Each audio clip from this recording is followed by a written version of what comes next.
Hi, friends. Welcome to episode 99 of Key Ministry, the podcast. Today, I am co hosting the episode with Beth Golik. I am Sandra Peoples, and we are really excited because we are bringing you a Disability and the Church 2024 wrap up. So, Yes, we are we going to are. talk. Yay!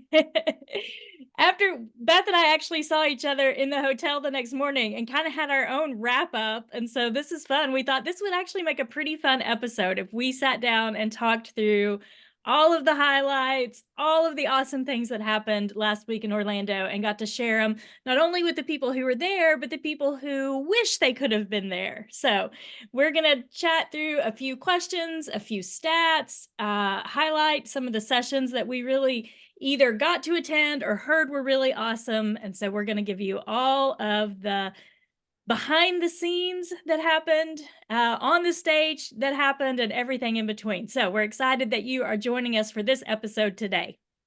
Yeah. So, yes, when we had our little rehash after the conference in the hotel the next morning, I think we talked for, gosh, at least an hour until the coffee got cold. So, Yeah. um, yes, we probably won't share that much with you today, but the conference, in case you missed it and you're having FOMO, the Uh-huh. conference was held at Calvary, Orlando, which is a big, beautiful church in Orlando, Florida.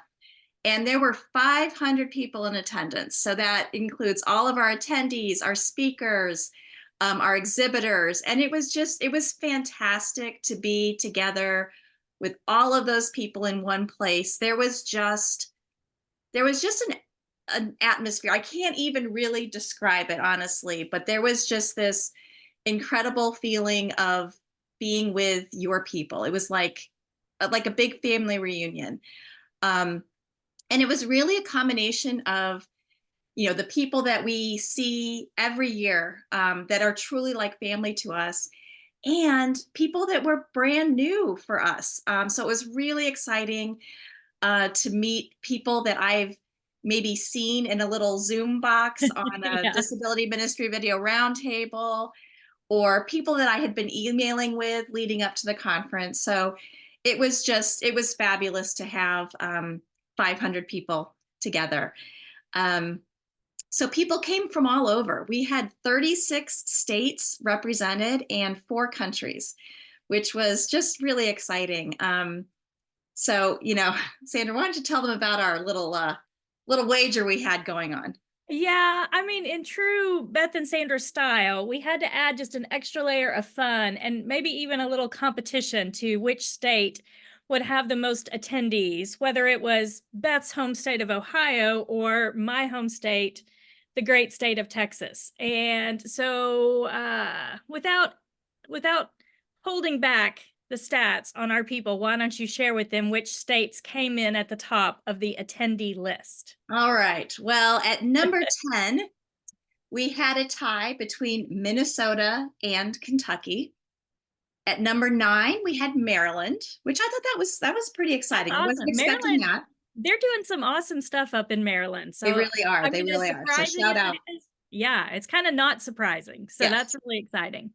At number 8, we had a three-way tie. So Michigan, Pennsylvania, and Illinois. At number 7, Indiana and North Carolina. At number 6, Georgia. Number 5, South Carolina. And I'd like to give a huge shout out to David's Table. Plus, we had another church that brought, gosh, a lot, like maybe 10 or 12 Oh, people. wow. That's awesome. Um, then at number 4, there was a tie between Tennessee and Ohio. Yay. Number 3 was Virginia, and number 2 was the great state of The Texas. great state of town. I mean, you can say it with a little more enthusiasm than Okay, that. That's a the big, great huge state of deal. Texas. And at number 1, and this is not a big surprise, but at number 1, Florida sent 106 people to the conference. Whoa, that's awesome. That's really exciting because a lot of those people either heard about us for the first time or attended for the first time because we're normally in Ohio. The past few years we've been at your home church in Ohio, which is always a lovely host, and I really missed seeing Yes. the friends at your church. But it was nice to be in a little bit of a different location, meet some new people, and man, Florida kind of blew the rest of us out of the water with that Yes, number. they did. Yes, they did.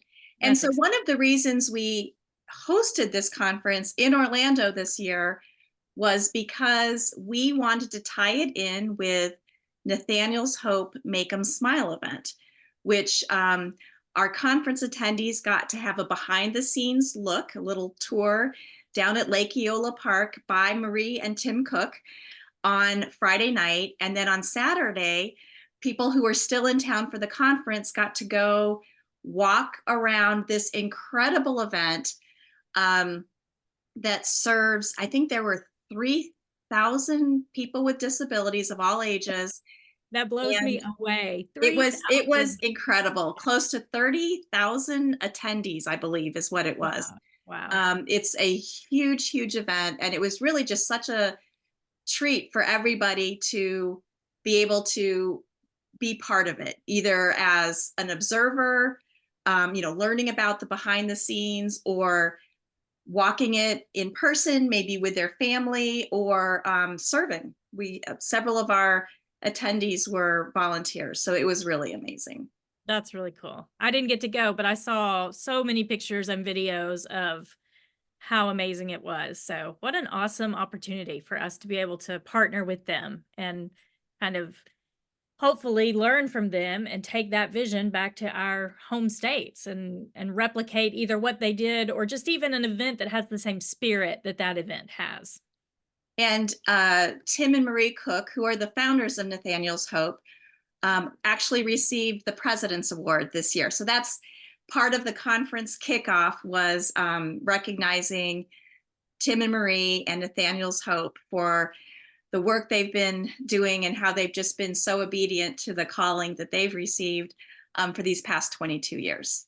Yeah, it's amazing. They're such a gift to They their are. area and to all of us who are in disability ministry. One of my goals for the conference was not to cry because I cry every year. And so I kind of had to avoid Marie because she's one of those. I mean, you chat with her and you just pour your heart out, and she's so kind and so generous with her time. And I saw her at another event in Seattle back in March and cried a lot in my conversation with her. So, but you just can't help it. She just helps you feel so seen and cared for. And so, man, I'm glad that we could kind of be in her backyard and that more people got to experience how generous she is with her time and her love and her care. Absolutely. And I hope this really inspired people to take, I mean, we can't all do it to the scale that Orlando does, but I know Nathaniel's Hope would really love to partner with churches all over the country to bring a Make 'em Smile. Yeah, that's so cool. That's so cool. And we had quite a few new speakers this year. We We had lots did. of really great breakouts. I mean, it seemed to just cover every topic you could think of, some super specific, some really broad and general, some that were a little bit introductory, if you were new to ministry, and others that were very specific. Like there was one on multi-site churches that Amy and Susan did, and Mhm. some of the big churches from Texas attended and they loved it. So, I mean, you just think of how many people got together in those rooms around these common struggles or areas of potential growth and were able to chat about it. I went to two specifically that I really liked. One was Charla Holst on universal design for learning. We had a podcast episode about that a month or two ago. And so that was really new to me. So it was amazing to learn from her. And I went to Laura and Courtney's on adapted curriculum, and that was Mhm. really great. We use products from both of them in our church, and lots of churches are realizing that traditional curriculum may not meet all the needs that they have. And so it was great to have them there and explain to us how you can be multisensory, how you can break things down, and the experience that they have that they were able to share with us. All three of those speakers was really, I learned a whole lot from all of them. Yeah, and you brought up something. So, um, So Laura and Courtney partnered together. Um, Susan and Amy partnered together. So one of the um, one of the things that Key Ministry really wants to platform are different ministries, different organizations partnering together. So there were several presentations that were done by two or three individuals from different ministries collaborating to present one workshop. So that's something that's really important when the program committee is making selections. They take that into account. The other thing is Key Ministry specifically wants to platform new speakers, like speakers who are new to this audience. And so, again, the program committee always keeps some slots aside for folks that have not yet, had this audience. So, Yeah, that's exciting. We had one of the new speakers was from Texas, and so I knew her well, Cynthia, and she had such an amazing experience. I mean, like, if this is going to be your first time out of the gate speaking at a breakout session, this is the kindest, most generous audience you could be around. And you and your team, of course, do such a great job organizing it and making it as smooth as possible. So, I know I talked to Cynthia, and even as a first time speaker, she said it went great. She loved it. So I'm glad that they share their knowledge with us, that they trust us in those kind of spaces to be accommodating and get them in front of audiences. But also, it's the audiences that make it so exciting and the people who attend each session. right, right. So one of the something new that we did this year was we had a few, we call them community conversations. And so we had two of them happen during, or one happened during each of the two lunch hours. But Thursday night we had, it was an optional community conversation session with Dr. Eric Carter, and it was limited to 240 people, which is a lot of people, Yeah. because we had to seat everybody around round tables because it was literally a round table discussion. But he did a fabulous job facilitating a discussion on accessible worship. And if you weren't there, the good news is you're going to be able to. Um, he will be putting this data together, and so this is something we are all going to be able to learn from down the road. But being in that room and just listening to 240 ministry leaders sharing what's going on in their church, what's not going on, it was an incredible sight to behold, just the buzz in the room, and just what a great time to just connect and learn from each other. So I'm really excited for that idea to be replicated and to see what the data will show. Yeah. That's really, I mean, Eric Carter himself is a gift to our Yes, community, and the data that he collects and the way that he analyzes it and is so generous in sharing it with us. So I was a table host at that event, and so I had myself and 4 or 5 other people at the table, and just, I mean, like, I was supposed to write all the ideas down, and I was like, oh my goodness, I can only write so fast. They were just so many good ideas, which is one of the coolest things about getting together with other disability ministry leaders is the ideas and the solutions and the creativity that we all bring to the table. absolutely, absolutely. Um, so, Sandra, you did a main stage presentation, which was such a great way to kick off the conference. So, tell me, like, just tell our listeners, just give us a little nugget of what you shared with us because it was so encouraging. Yeah, well, I kind of shared, because I grew up with a sister with Down syndrome and have a son with autism. I've been in disability ministry, I mean, really my whole life. Like, I've had to be a part of inclusive churches every step of the way. And I was just thinking, that's 45 years of seeing what inclusion looks like in churches. And even with all that experience, I have never been more optimistic about it than I am now. I mean, like, so many things are falling into place, and so many resources are being developed, and so many conversations are happening. So many classes are being taught at universities and seminaries and all. I mean, it just feels like for such a time as this, we Mhm. are ready. We are ready, and churches are ready for us and our knowledge. And I really kind of felt that optimism the whole weekend. Like I did not feel any kind of, I mean, even if people came with kind of hard stories or, man, I'm the only one in my church that's doing this, they still had a lot of optimism about what God will do in their churches and through their service. And so I mean, I was super optimistic coming into it. I'm even more optimistic after the weekend and being around all of those amazing leaders. Yeah. And I think being around all those amazing leaders was kind of what Dr. Steve Gersovich shared from the main stage again at the beginning of the conference. And he talked about being not alone, that, he speaks in front of huge audiences. He's a child and adolescent psychiatrist and is a member of, many organizations associated with that. But it's this it's these people, the disability ministry community, that is where he truly feels not alone. Yeah. And I think that was just evident throughout the conference, throughout our time together. Yeah. And he creates spaces like this so none of us feel alone. Right. So, like his biggest need, and he created a solution so we can all benefit and none of us have to feel alone in this work that we're doing. Yeah. So one of my favorite um, times during the conference was, so Friday morning, we were able to worship together. Mhm. And that was just a really special time. Just so Lori Seeley did the music, and Yeah. we could have a whole podcast just I on know, we really how could. much we And love Lori.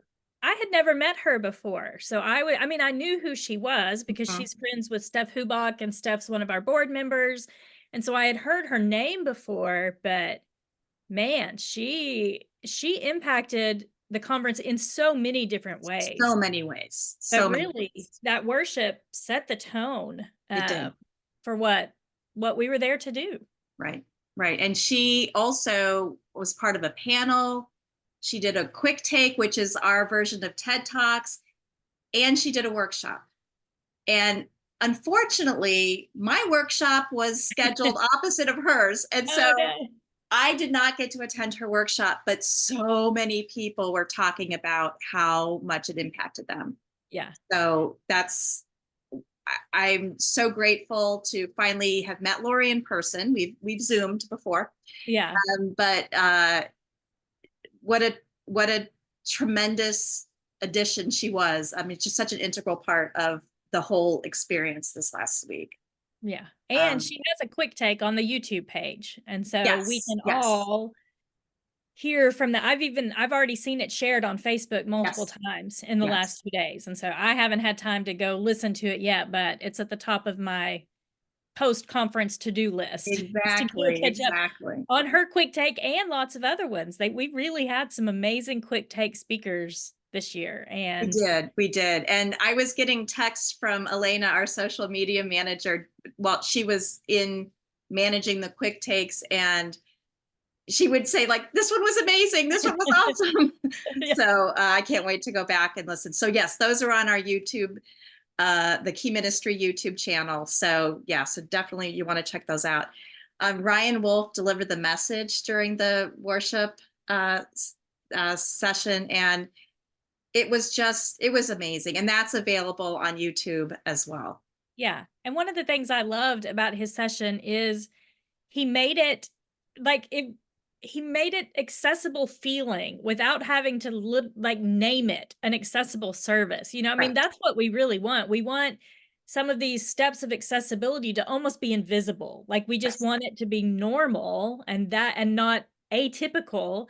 And I think he modeled that so well. He had some interactive parts to it. He had good application. He had ways that we could interact with him and either like uh, I loved they shared a social media post where because in the sermon he flips a coin. There's a big coin because he's talking about treasures, and he said, "Heads, Beth and her team did an amazing job. Tails, Beth and her team did an amazing job." And it's like no matter where it lands, it's Oh, true. Beth and the team did an amazing job. oh, So that's uh, sweet. That was sweet. it was really sweet.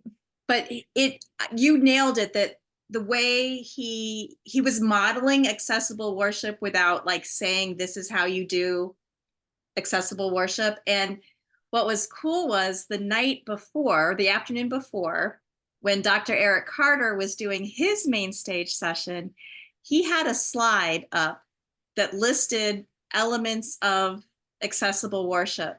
Mm-hmm. And it was like identical to what Yeah. Brian actually modeled in real life. Yeah.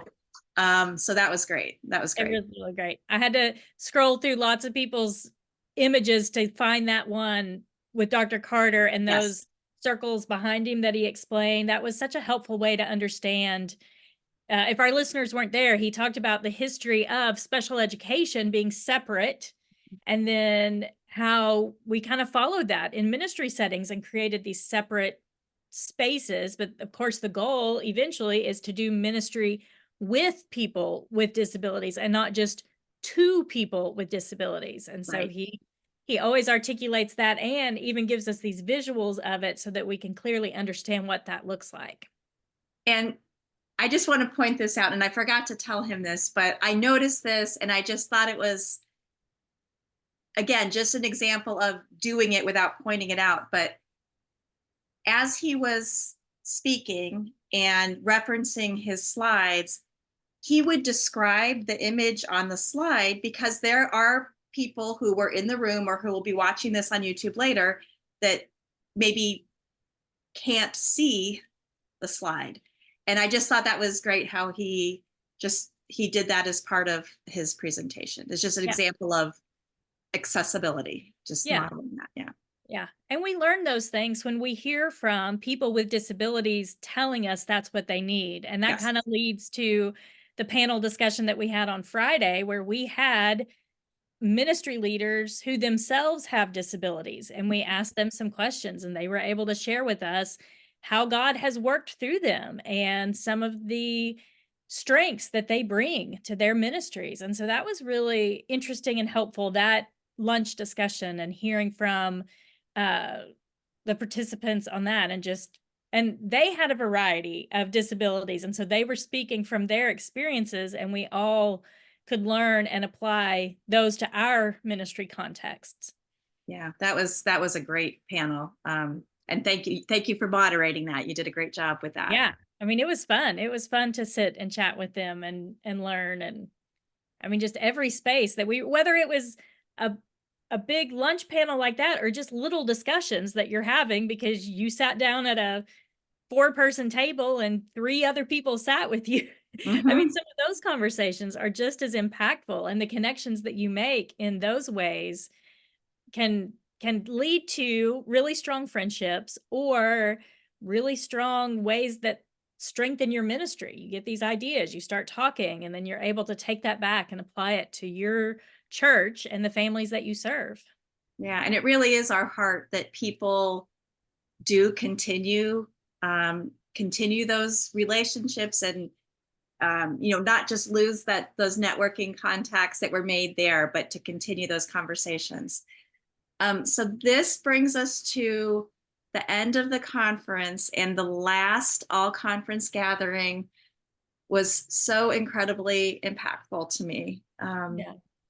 So, uh, do you want to Yeah. share your thoughts on that? Yeah, Pastor Lamar Hardwick just bringing a word for us, and he said a few times he was representing the board and he was representing people with disabilities, and I mean, just kind of the theme of the whole thing, really optimistic, really encouraged, really thankful for what disability ministry leaders are doing. I mean, for my own family, if it weren't for disability ministry leaders in my church, my family wouldn't be able to attend. I mean, this is a big deal. And so he just really spoke from his heart about how appreciative he is as a person with a disability that we are, as disability ministry leaders, using our time and our talents and all of that to pour into churches so that more families can attend these churches. Yeah, I mean, I thought he closed the conference so beautifully. And again, there was just this, I can't even describe, but there was just this feeling at when we were all together, it was pretty great. Yeah, it was pretty great. I saw the picture of everybody praying over Lamar, and it's so moving. I mean, just to think what a voice he is for us, and how much we learn from him, and how we just continue to pray for strength for him and healing for his body and for his family. If our listeners don't know, he has stage 4 cancer, and so he can really get worn out easily. He's continuing to do chemo treatments every 2 weeks, and um, that's just exhausting on the body and on the mind It and is. everything. And so the fact that he was able to come and be there and serve us so that we were able to hear from him and listen to him. I had people come up to me and say, I can't wait till Pastor Lamar gets here. I can't wait to meet him and say hi to him, and get him to sign his new book and be able to hear from him in that last session. So he's a gift. He's a gift to us as a board member. He was a gift as a rider when he came on the team years ago, and that first year that he spoke at the conference. And I mean, even Steve in his introduction said he applied to speak one year, and then now we can't imagine it without him, I right? know, right? Right. It's Yeah, it's we were honored that because I know it's exhausting, yeah, and we're honored that he chose to do it, and so we're very grateful to Lamar. yeah. I know. It's He's a blessing to all of us. So, Well, we just had a great time. We really yeah. did.